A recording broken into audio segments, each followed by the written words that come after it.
sideline during games with Brian, working through the game. Where do you feel the confidence in finding solutions mid-game come from, and kind of what works for you guys in those moments? Just constant communication. You know, you got to be able to talk through things as defenses and teams give you a ton of different looks, and you know, they do a great job in this league of doing that. And we kind of face that week in and week out. So just being able to communicate just as needed, and then go out there and execute. You know, I think the foundational piece of everything is just being able to execute execute on a high level, regardless of what's going on. So that's what it comes down to.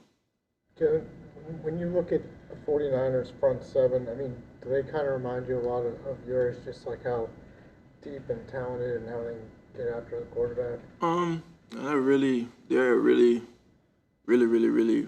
good defense.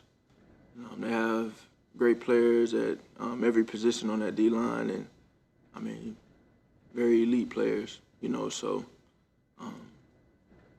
you know, we have to be ready for that challenge. You know, and it's a great team. It's a great defense. What does Fred Warner in particular bring to that unit? Yeah, he's he flies to the ball. He leads. He's a leader on their defense.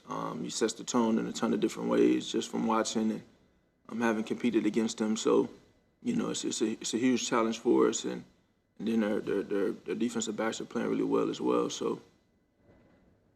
Jalen, with Alabama and Georgia getting together this week, obviously a lot of representatives of both of those teams in the locker room. Are you guys doing a watch party or anything like that? What's the conversation to be like? No watch party, unfortunately. But I've been keeping up with, you know, the things that Alabama's been doing and how Milroe's been playing, and you know, it's exciting to see what he's been able to do and take advantage of his opportunities when his phone is ranked earlier in the year. So. Excited for him, pulling for him, obviously. Any fun bets coming out of that one? Not yet. We'll see what the week brings. Can't do that here, though. Get in trouble. Hey, John, you made a comment last year that you'll wait to be kind of satisfied until after the last game. I guess, do you allow yourself to appreciate, though, the run you guys are on and the way you guys are playing, or is it all chasing the standard that you set? Yeah, I don't want to get too far ahead. You know, I just truly try and be in the moment, embrace the moment, and enjoy the moment. And I'm sorry if you don't think I find enjoyment in these moments. I'm not suggesting that. Because I do. You know, it's just, you know, you have different things that go on in the game. You have different things that you have to be able to handle and approach appropriately, and you know, you just really never want to get too high, never get too low. That's just, you know, just how I've always approached it, and just continue to keep your focus on the main thing. Having grown up in the South and played college football primarily there, how have you handled the conditions that are generally occur later in the years here, and obviously a lot of rain, played in cold rain, looks like they're calling for rain again. Yeah. Seattle in a few weeks. How have you adapted to that? Yeah, you obviously can't let an external factor dictate the game or dictate how you approach the game. Of course, it's awesome to have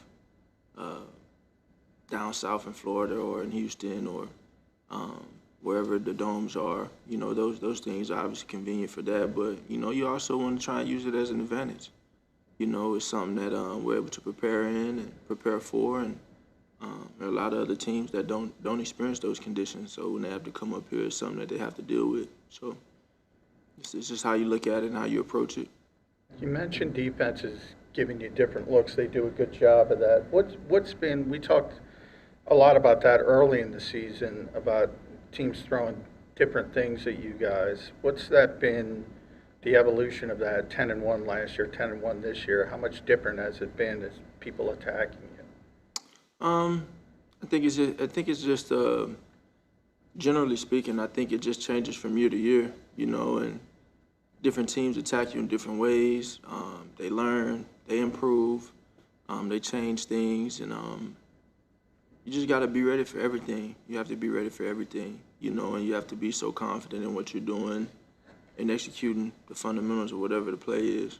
On that, in terms of offense and how they work with quarterbacks, some seem to have a few checks, one check maybe. In offense, it seems like they give you a lot of options. What way does that help you in those kinds of moments when you're sort of in game issues? Yeah, there's an opportunity to do some things. I think, generally speaking, when you talk about that, it's all everyone on the same page with it. Everyone's on the same head, and there's an expectation to do certain things in certain moments. But it's just a matter of communicating, everybody understanding what's going on, and I think that always eases it. Jalen, the confidence. That Deshaun Jackson's retiring as an Eagle. I know you guys spent a lot of time with Justin Yeah.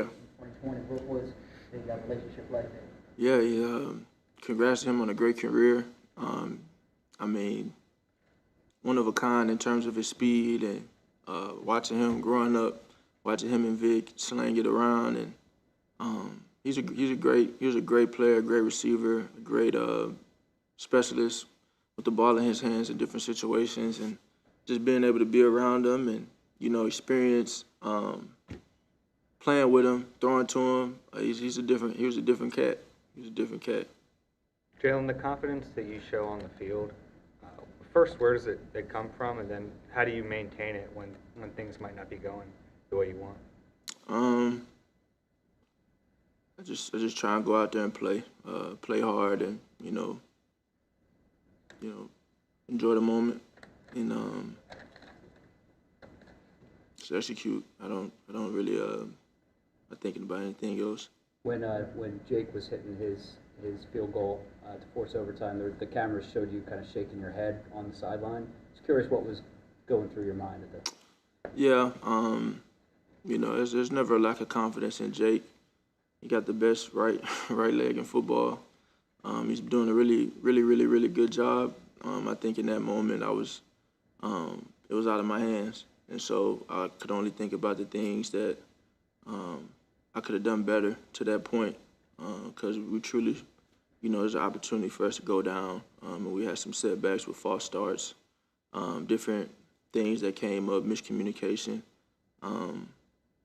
and so I was upset with that. But he bailed us out, and we had an opportunity to. We didn't even get the ball first, you know. So defense held them to a field goal, and we had an opportunity to finish it, and we did. Your father was at the game on Sunday. What was his instant reaction when you saw him afterwards, and what do you think about the Sixers game the next game? Yeah. I mean, he obviously enjoyed the game. He was happy we were able to pull it off.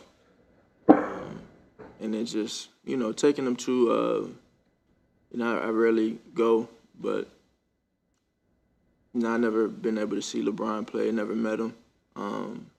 He's a great player, I mean, he's so transcendent in terms of the things that he's been able to do on the court, off the court. He's changed the game in so many different ways. And just thought it'd be cool to come see him, go see him, and obviously had the opportunity to meet him. And, you know, I wanted to shake my dad's hand too. So, you know, that's a guy that my dad has watched, you know, being an older guy, watched him grow into the monumental figure he is now. And he's been doing it for 21 years, 22 years, something like that. So, you know, it's just all love and respect for him. How does it feel like he was very excited to beat you? How does that feel when somebody of that stature? Yeah, it's just it's an appreciation there, and like I said, he's everybody has different walks and everybody has different avenues that they go down to achieve, you know, their goals and chase their dreams. And you know, a lot of people that look up to him, and you know, that's something to appreciate. But just meeting him and feeling that mutual respect, and just being able to talk to him, he's very down to earth and definitely a competitor and about his business. So much respect to him. Thanks, Jalen. Thanks, guys.